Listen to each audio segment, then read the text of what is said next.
What's up, people? Another thing I want to talk about. This is Forest Hills High School, by the way. Just walking by it. Another thing I want to talk about is this idea of these social graces and these little niceties and greetings and salutations. Not a big fan. Not a big fan of these social conventions.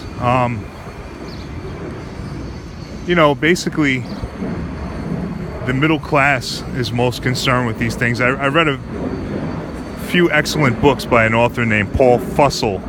It's spelled like Russell, but with an F. Highly recommend this guy. I've read about 5 of his books, and I'm not a huge reader. I read more like articles and stuff like that than books, but this guy is fantastic. And basically, he says that the middle class is more concerned with these these social graces and stuff like that. The lower class and the upper class don't really care, or they care less. Also, there's this idea, which I had noticed before.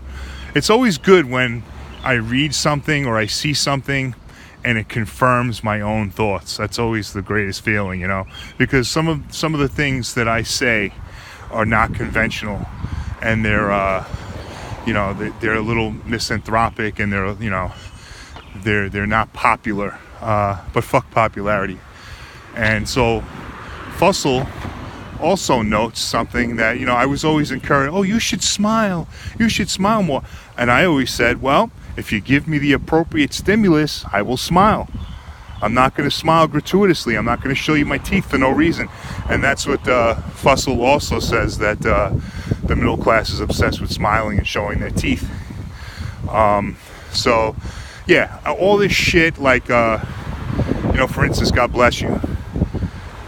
We know that it's nonsensical, yet we feel obligated to say it. It literally makes no sense, okay, to say God bless you when somebody sneezes.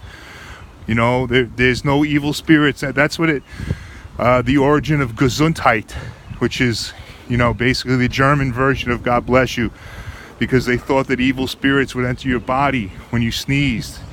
Okay. First of all, I of course I have no proof, but I'm not a big God person. I think there may be a higher being, as I've said many times before. I just don't think they're intimately involved in our affairs. I think that's very self-centered, and I think it helps people rest at night knowing that somebody cares about them. So there's that idea of the God bless you, and then there's the idea of, well, why am I saying this gratuitously to this person? I'm offering my blessings to a person I might not even know. Some asshole in the train, he could be finger blasting a 3-year-old, and I'm saying I'm blessing him. Fuck him. And fuck this whole idea. Fuck these social conventions, okay? The idea that I have to constantly greet everybody with good mornings and good nights and all this shit. Get the fuck out of here, okay? I got shit on my mind. I don't, that's the other thing.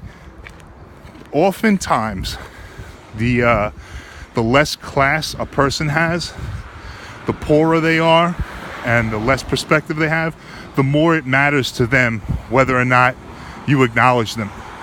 Okay, I could give it might have something to do with intelligence. I'm not sure. It's either social class or intelligence or wealth, or a combination thereof. But I find often the simplest people are often the most concerned with being acknowledged. Probably some kind of low self-esteem thing. I don't know. But it's one thing if we, if I make a direct request, or somebody makes a direct request of me, or they're trying to legitimately get some valuable information. But in terms of these superfluous, gratuitous greetings and stuff like that, if you don't get acknowledged, who gives a shit? Okay, who cares? All right, that really ruins your day. You're allowing me to ruin your day that much, by not going through the prescribed rigmarole. Come on, man. You're a fucking loser. If that bothers you that much, you got some mental problems. All right. So yeah, I don't. There's all these little prescribed societal interactions that was, there's like a little chess game, or it's like a little dance we do, and we have to do certain things when somebody does something. For instance, if somebody is entering a building, I have to hold the door for them, and I agree with that. If they're right behind me, I'm not going to stand there an extra 5 seconds and wait for them to come. Okay, I have a finite amount of time on this earth, and I'm not going to do it. Spend the time, trying to impress people with, my so-called manners or whatever. Now, if it's another thing if I see, you're disabled, or you're encumbered by a great deal of luggage or packages or something, then I might extend myself a little. But this idea that I'm just supposed to stand there like a fucking lawn jockey and hold this thing for you is ridiculous. So there's that. The other funny social grace thing, you always see like people that hit the lottery. I wish I hit the fucking lottery. Obviously, we all do. But man, it's always like they always say the same. It's like scripted. I wonder if when they hit the lottery, they're told that they have to say a certain thing or present in a certain way, because it's always the same fucking bullshit with these people. It's like, oh, nothing's gonna change. I'm gonna work my job, and basically it's maybe it's because they're elated that they hit the lottery. But let me tell you something. If I hit the lottery, don't let me get near a microphone, because I'll tell you all to go fuck yourselves.